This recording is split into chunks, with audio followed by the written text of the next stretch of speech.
Norina, this is Dr. Tony again. You Chiropractic Dr. Lincoln Upland. Cricket Spine Show is our podcast. This is a talk about how do we keep ourselves healthy, ourselves mentally strong, physically strong, but also how do we use that to prevent suicide and things of that manner. So You're the expert. I'm just here to kind of guide the talk and say good job, and that's about it.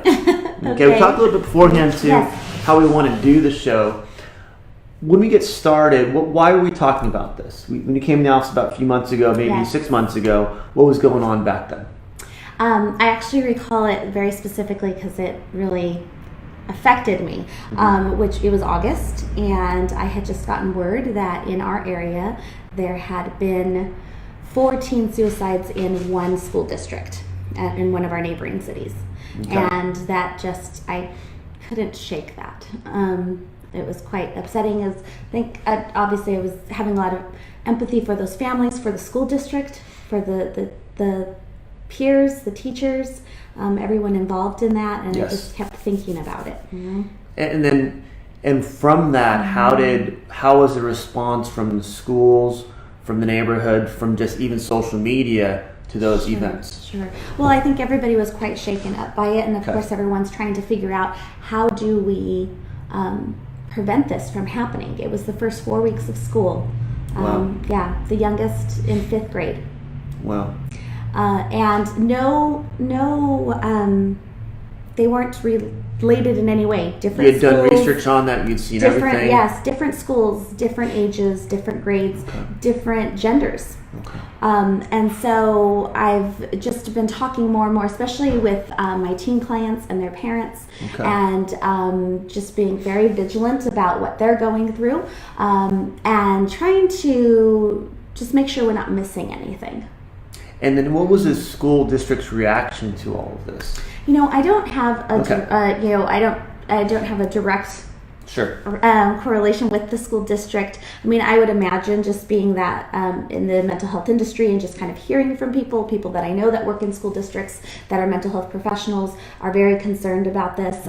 This is not the only area that this has happened in. Unfortunately, it has happened in quite a few. There is another neighboring city that we have that is going through quite a bit right now. With an uptake in, actually in this case, it's not just teen suicide, but they're actually have had a few people that are adults that are in administrative and teaching roles that have committed suicide. Is there an awareness through the schools now and administration too that, hey, this is a concern, we have to take care of it and find a way to prevent things from happening? Is there education? Is there talks? Is there assemblies? Is there even parent PTA nights where they're talking about this as a subject, or has it kind of been brushed under the rug? I think both. Okay. I do. I think that I think there's some people who are really moved to try, and that's why when you came over and said, "Do you want to do this?" Yes, it's just I think the more access to information that we have, the better. And the education just needs to get out there that we need to talk about this in a non-shaming way, without stigma. That's the plan. Yeah. Right? We don't need to scold parents and teachers. That's not gonna get this to resolve. We just need to become more aware and more educated and understanding of what teens and obviously even other people, professionals, just people in general are going through in this day and age.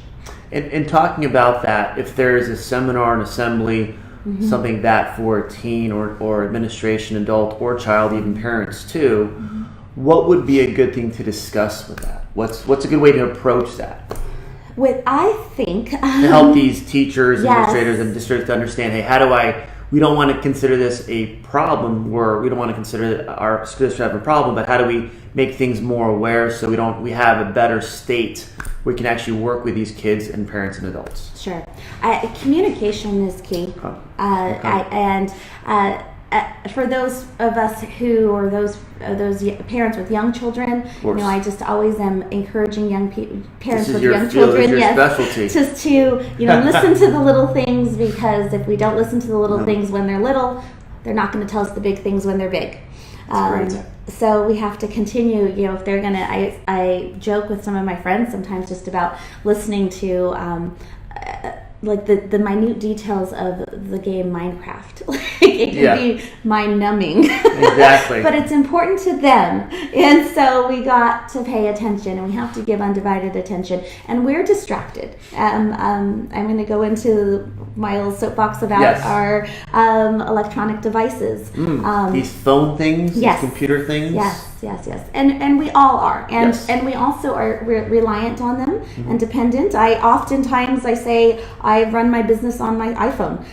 You don't need a computer anymore. Right? I can schedule sessions, I can take phone calls, I can have voicemails, I can write my note, whatever. Well, sometimes the phone is easier than the computer. Absolutely. The app itself is a better system. Computers is too slow. Exactly. That's right. It is. It's wonderful. So technology is wonderful. But there's always such a thing as too much of a good thing. And then going back to teens too, or even younger kids, their ability to understand what a normal amount of being on there is and what they're doing they just may not know. They may be naive. Right. Yeah. So there has been some preliminary research on that, which is saying 30 minutes to an hour a day should be okay.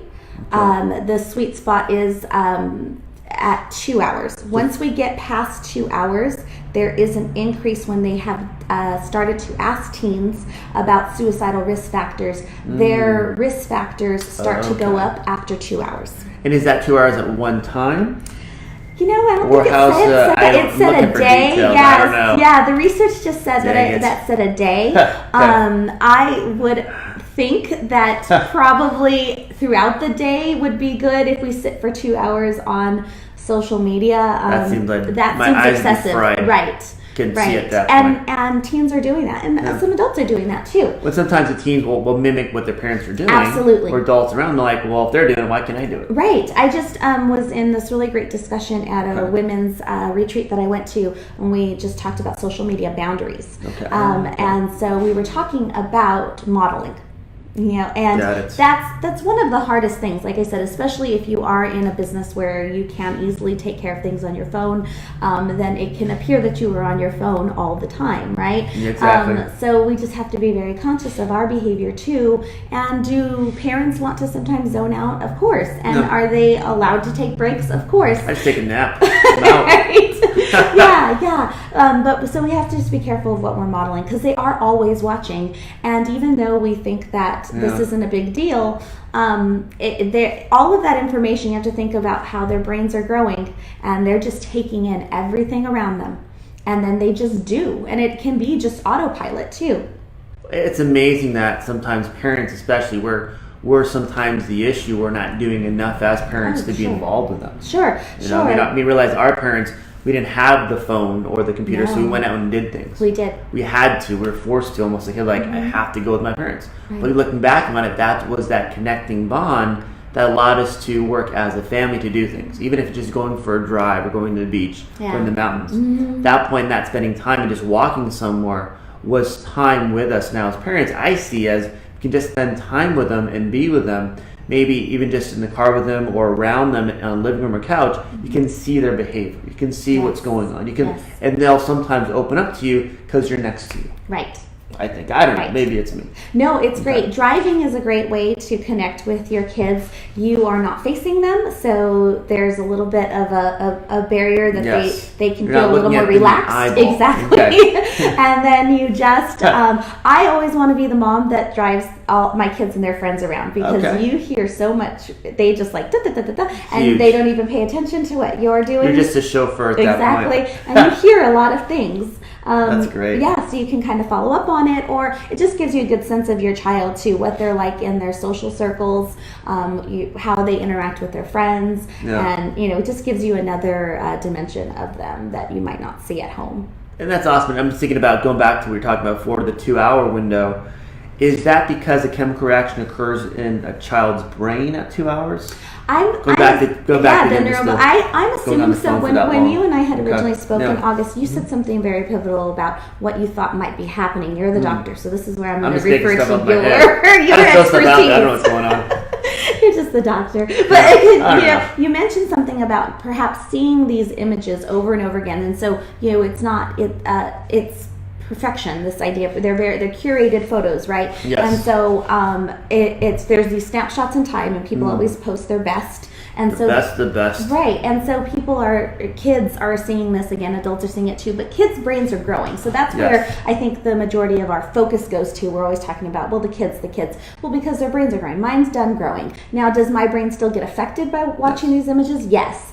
But my brain's done growing. So I think that we do need to really focus on what our kids and teens are doing on social media. And you tell me what you mean by the kids' brains are still growing. What does that mean? Does that mean they're forming the baseline of what their values are, ideals are based on that? So now they have a platform to work with. And once you have that concrete in there, it's hard to break that up and relearn that. Exactly. You articulated it perfully. That's exactly right. And the other thing is judgment. That is when they're like the frontal lobe is mainly developing, and their judgment is coming into focus. And so exactly that. They are looking and deciding, and what are they going to do? Maybe emulating things, and perhaps feeling bad about themselves because they aren't able to emulate that. They're not on a yacht with $1 million flying around the air, whatever it is. I don't know.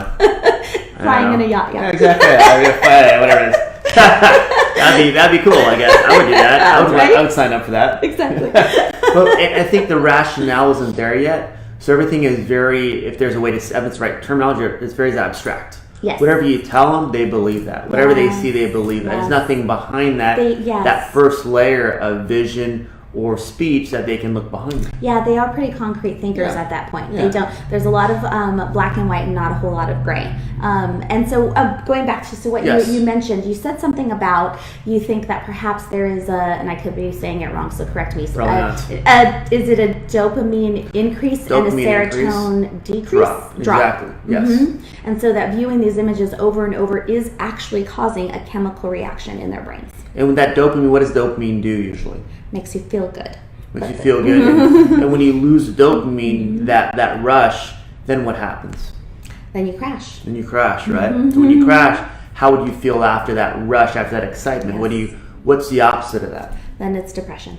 And that's when depression sets in. And so if you're doing that to yourself, I like to try to use analogies for people to understand in their body. So again, if I eat all this chocolate, I'm going to rush, and then what happens? You have a sugar crash, and then you feel lethargic and bad, right? So the same thing's kind of happening in the brain when you're doing this. You're viewing these images over and over and over again. You get the dopamine rush, then then there's this reality set in. I can't, when you're done looking at it, or I can't do that, and so then you have the crash.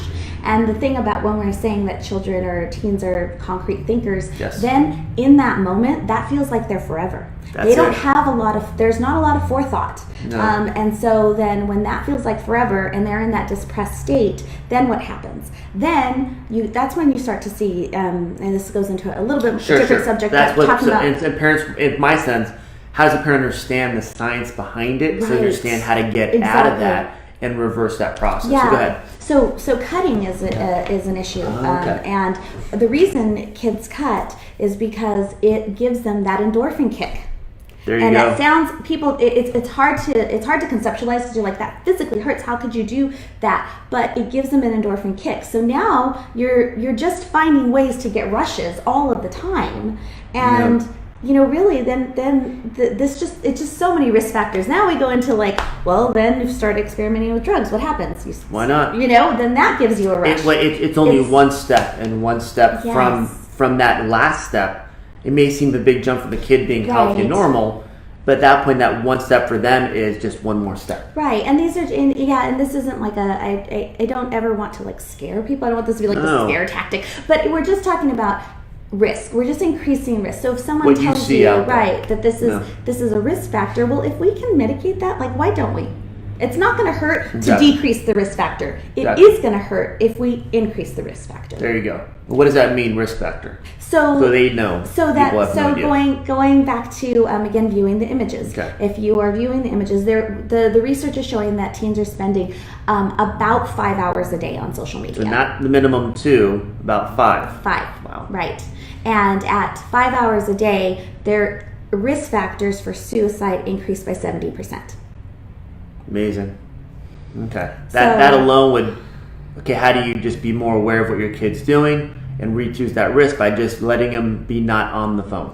Right. I think there needs to be boundaries, and I think that's a good tactic to teach children in general. People need to have boundaries. They need to have physical boundaries, they just don't know. Emotional. They're naive. What they don't want to test the waters too much. Sure. And you jump in the street and you get hit by a car and you go, now what happened? Right. And when you say about the 7 hours, the 5 hours, is that based on different ages as a teen or as an adolescent, or what's the breakdown? What parents would ask, actually. Sure, it's they're noticing like between the biggest risk factors are between like the ages of 9 and 12. Okay. There is a decrease when you get to as teens get a little older. Okay. So, but the recommended usage is still at an hour to 2 hours, even when you get into between the ages of like 9th and 12th grade. Okay. So that still is the recommended amount of time. And again, like I'm saying, this research is all preliminary because I say that my generation of parents, we are the guinea pigs of parenting in the technological age. My Facebook was literally developed the year my son was born. Wow. And so he's grown up with, all of this. He's not on social media, but that he's going to be one of the first that is affected by this. So we're really going to know in 10, 20 years. You'll have enough research, enough data at that point to actually say, hey, this is what it is, but it'll still be historical, not modern time. But we can still help the next generation understand how to help the next generation improve that mental health, physical health, whatever it might be. And I love to empower parents just to to trust their own instincts. I often hear parents saying to me things like that their child turns into a different kid when there is excessive video game usage, social media usage. So they're seeing it. So trust your instinct as a parent. Again, we wouldn't let them eat a bowl full of candy for dinner. No. So as long as they're paying attention, they're not exactly. Yeah. Exactly. Yeah. So trust your instincts as a parent. If it doesn't feel good and it doesn't feel right, then it's not right for your child. It's not right for your family. And this is again coming back to the whole communication thing. One time, I love stories. Yeah, one time my son said to me, and this, being a child of a therapist, poor guy, he said to me, he said, Mom, I just sometimes wish you didn't care about my brain so much. Give me a little room, Mom. Little room. And so, we definitely don't want to overburden them with it, but he understands that. The reason I said no to that wasn't because I'm just this mean, bad mom. In his mind, maybe. Right? I don't know. It's because I care about his brain so much, And how do parents go, and talking about that too, how to go the other extreme where they're overbearing on their child, and all of a sudden the child shuts down and goes, they won't tell their parents anything. I know. That how happens too. How do you make, or not avoid that extreme? Sure. Well, as a parent, I would probably go to this place of they need to probably get their own support and mental health treatment. That's anxiety driven. It just is. It's the worry. Right. Of what's going to happen. So the parent is so worried that they become overbearing to their child. And so if they can manage their own anxiety, then they'll probably find a better line to walk with their child. So I would just encourage parents to get their own support in that case. And that's the thing about therapy. It's support. It's helping you on your journey. It's not telling you how to live. Giving you more confidence. Hey, you're doing the right thing. At that point, you have the right mindset. Then your actions and the people you affect around you or you affected by can be more in a healthier state. Exactly. There's a way to say it. Right.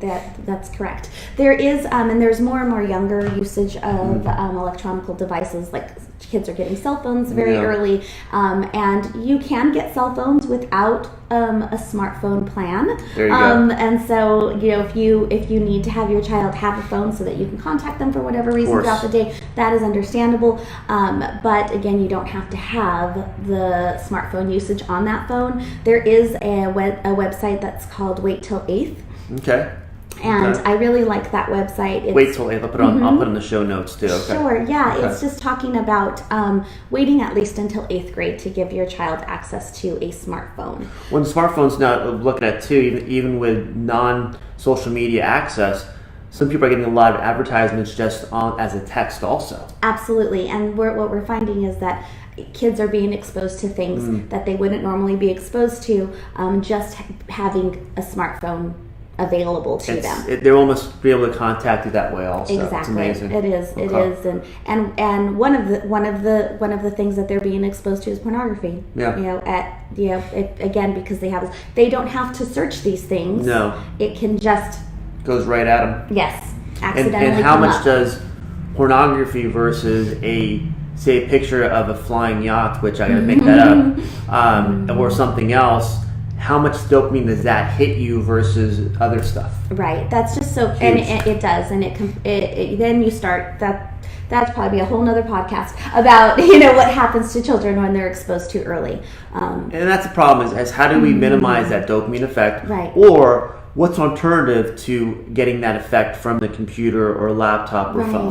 What's an alternative? What's an alternative for kids to get that excitement? Sure. Without being on the social media stuff all the time. What's an alternative? Well, I don't think it's healthy actually for kids to always get these rushes all the time. Of course.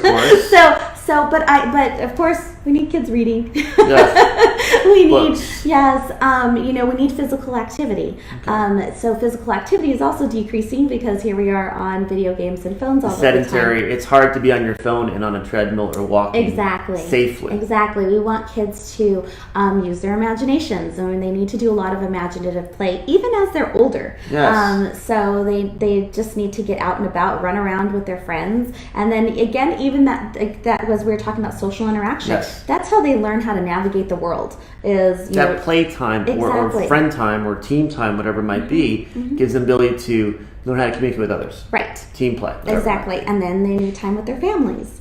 And I hear, of course, there's some things that you can do, like there's no cell phones at dinner time, and you try to sit down for dinner with your kids. That's great. Of course, just overlooking, I know as kids get older, they get more independent with their homework, but just even if I certainly cannot do 5th grade math, but third grade I was out. Third grade I was out. Exactly. But, just kind of overlooking and just seeing what they're doing. They still need guidance. What book are they reading right now? What are they learning in school? What's going on? What kind of social interactions are happening at school? Maybe not even outside of them. Of course. And you can talk through these things like, well, how did that affect you? I think we talked once when we did the podcast about the first one. Children. Yes. Is there's lists online, and I could certainly send you one. But just questions to ask your kids when you pick them up from school. I want that list because I figured that one out myself. Right, because everyone says, "How was your day?" and then the kid says, good. "Fine." Great, we're good. Yeah.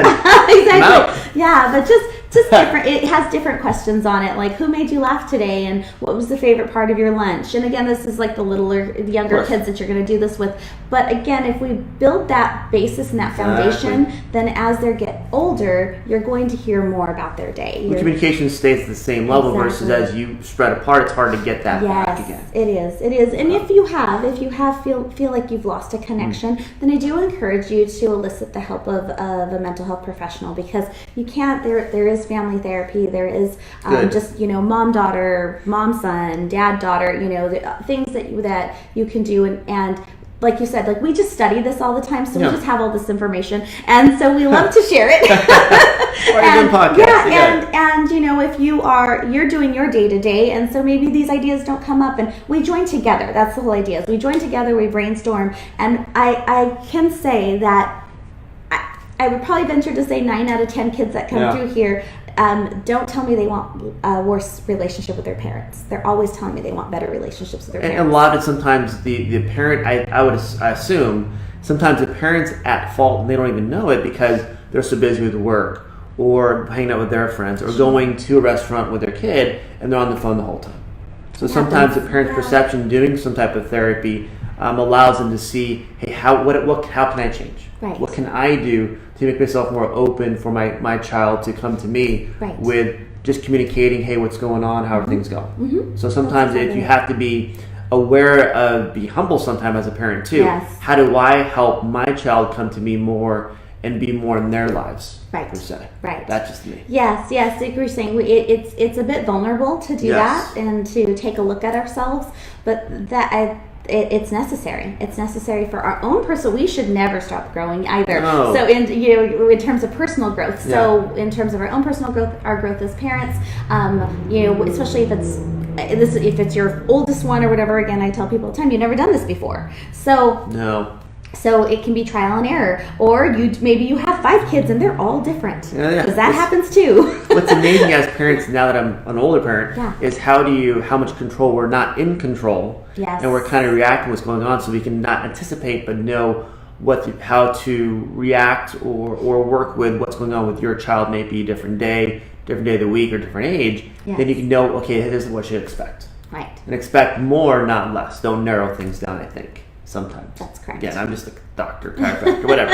Okay. And for the show too, how from a school district are things being approached to help teachers and parents and students in that school be aware of how to not prevent suicide as much, but just to keep kids healthy, communicate better? What are they doing?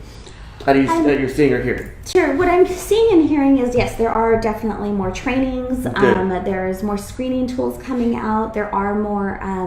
There's the hiring of mental health professionals in the school districts, because again, the teachers are not taught how to screen a kid for suicide. That's not their area of expertise. So then this goes to like a bigger thing. What do we always cut funding for?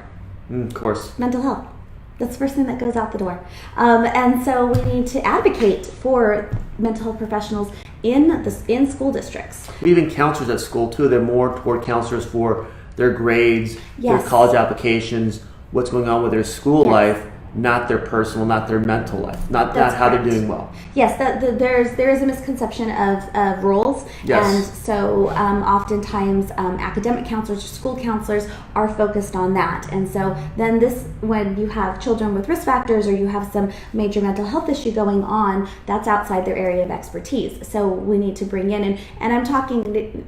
Like I said, I'm going to get on a soapbox, but I'm not talking about hiring, one therapist for a school district that has 40 schools. And that 4th therapist is going from school to school, seeing children 15, 20 minutes at a time.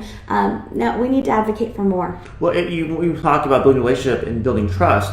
How do you do that when you only see that mental health person maybe once a week? Exactly. When they're in your school, then you can actually catch things, know the counselors' personalities. Counselors get to know the mental health practitioner at that point, that advocate, so they go, hey, look, I have a problem with Johnny. Sure. Is it a problem or not a problem? I don't know. Let me talk to John, let me talk to you, and over a period of maybe a couple of days and weeks, let's see if it's an issue. Yes. And catch Yes. it. It takes time. It does. It doesn't, and you're right, and then the teachers and everyone has access, because again, it's support and it's a team. It's an interdisciplinary team. And when there is, like you're saying, is this normal? Is this not normal? You're not sure. Of course, we don't want to over-pathologize, but we also don't want to minimize. And so having a mental health professional or a few, may I even just suggest a few at the school? That's so crazy. Let's start small here. Come on. That's amazing. Can you have enough to where not only do the teachers and counselors, administration feel comfortable when they see something, hey, I have a quick question for you. I saw this today. Is that a problem or not? Sure. Versus if it's something where email me, I'll be here next week, that may just brush over. It does. People in the moment, that's exactly what happens. People oftentimes pick up the phone and call in the moment, and if we can't get them in that moment, then they do. Maybe it just kind of dissipates, or they just minimize it and they don't deal with it, and then you contact them a few days later and they're like, oh no, that's over with. I don't know what's going on with Johnny anymore. And even from a PTA perspective too, a parent-teacher association, from different elementary schools to junior highs to high schools, this area is really involved in that. A lot of parents are.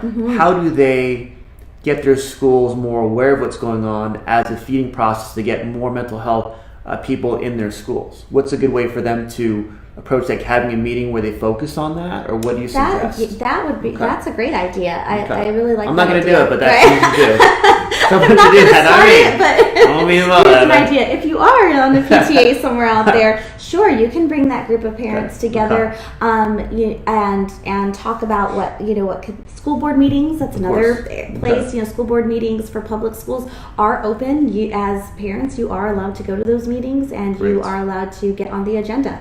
And so that's another place that they can advocate. Maybe just meeting with the principal. You can schedule an appointment to meet with principal, or invite the principal to that PTA meeting if there's a group of parents who are concerned about what's going on in their school, and have a dialogue. Again, if we just keep coming back to communication. We have to talk about these things. This isn't just going to go away. No, kids are kids. It's been teen suicide has been going on since we were in high school. Yes, but it was almost back then even blown up. But now there's a reason. Maybe social media, maybe our phones, maybe some other stuff. But now, how do we be more proactive as a PTA, getting more mental health experts in our schools, but also getting things to where people understand, hey, there's a benefit by having someone there. So short-term, long-term, our kids, our parents, our teachers, administration feel safer having someone there. Sure. And having someone aware of what's going on. Yes, and that's huge. And that will probably take some time to put into place. In the meantime, there are mental health professionals in your communities that you can reach out to. Is there something to where you have a communication between you and other professionals in the area that would go to a PTA meeting, a sit down with a principal and a PTA president per se, Sure. and go, how do we incorporate something in your school on a weekly, monthly, and over time to the school board, school district, through the funding, to where it comes down to getting someone in your school? Yeah. Those risks. I heard of the story of this lady in Delaware that she was a private practitioner in the community, and was getting a lot of kids coming to see her after school hours, and she wasn't really able to see it because after school hours you are very limited, right? 3 to 5. Pretty much. Yeah. And so she started going into the schools, and she was able to change. She got the ear of the insurance commissioner in the state of Delaware, and she was able to change. And I'm sorry they don't know her name, because I'd love to give her credit for this. You will. We'll on the show we'll later. Find her. I'm going to find her. But she was able to have a law change that stated that insurances, your private insurance, had to pay for a mental health visit at the school. Fantastic. So she was able to go in during the day and see kids that really needed it, that couldn't get there otherwise. It's amazing when you have that draw on it. I'm assuming that she has a lot of support too. Hey, let's take care of this. Right. It's great. Right. Yeah. So we have to think bigger. That's huge. and I think a lot of it is, how do you give yourself time? And by doing one thing at a time, getting more support, and district with the other two, maybe Cucamonga, Upland, Claremont, Ontario, working as a community, not just a school district, to work together to make it easier. Right. If you have one person going to each district, that's a pain. How do you work with, as a perspective, forming something to where we all work together on? Right. We have to remove barriers. Absolutely. That'd be awesome. That's a good idea. How do we get things started? I think it's each person going to their for my sense as a parent, PTA, where, hey, look, how do I get this started? How to work with you to get to the administration, then the school district, and then even beyond that, as a way to get someone in here the next 6 months, a year, 2, 3, 4 years. So even though my kid might be gone, how to make the next generation of kids have that benefit. That's true. Right. I like that. It's kind of a more global perspective. Yeah. It's not just for yours. It's for You're leaving a legacy the community whole. Right. I think that's the absolutely purpose. Yes. And they will, if you do go, they will say that they have a mental health department, and I'm positive that they do. But again, it's just stretched so thin. So it's a district department. It's not something that comes there periodically. But how about school nurses? Aren't school nurses trained? I assume not. No. Okay. Again, they're trained to obviously provide care, but I mean, do we even have school nurses in schools that often? I think there's sometimes either part-time or minimal, or it's put a Band-Aid on something, or you got the flu and call your parents. Right, and they're usually, I knew someone who was a school nurse, but she again traveled school to school. That's the thing. So again, you don't have that one person. Now, are they trained then to perhaps see something? Yes, they might pick something up, but again, they're not trained to treat it. And using common sense sometimes, that might be a problem. Exactly. Can they catch the underlying tones before it becomes an issue, before a kid starts cutting themselves? Right. Or doing drugs or things like that. That's what I would want to go to. How do you get them, even before starting, hey, let's go get some counseling. Let's just talk to your parents. Let's see, and make it more a way to communicate with them, not let them shut down. Right. If a nurse goes, I think your kid might be suicidal, calls the parent, the parent's going to go, he's not, or she's not.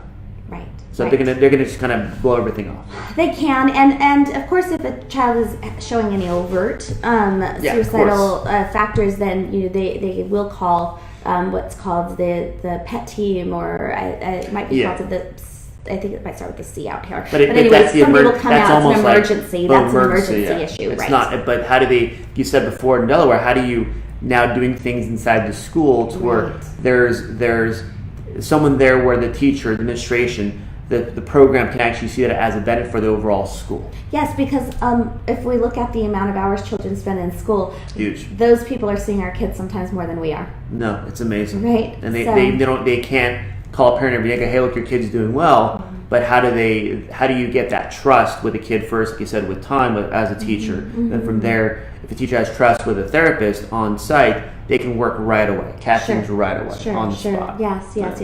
I think that it feels like a lot of responsibility for schools, but I don't. Yeah. I don't really. I think we have to face that head on.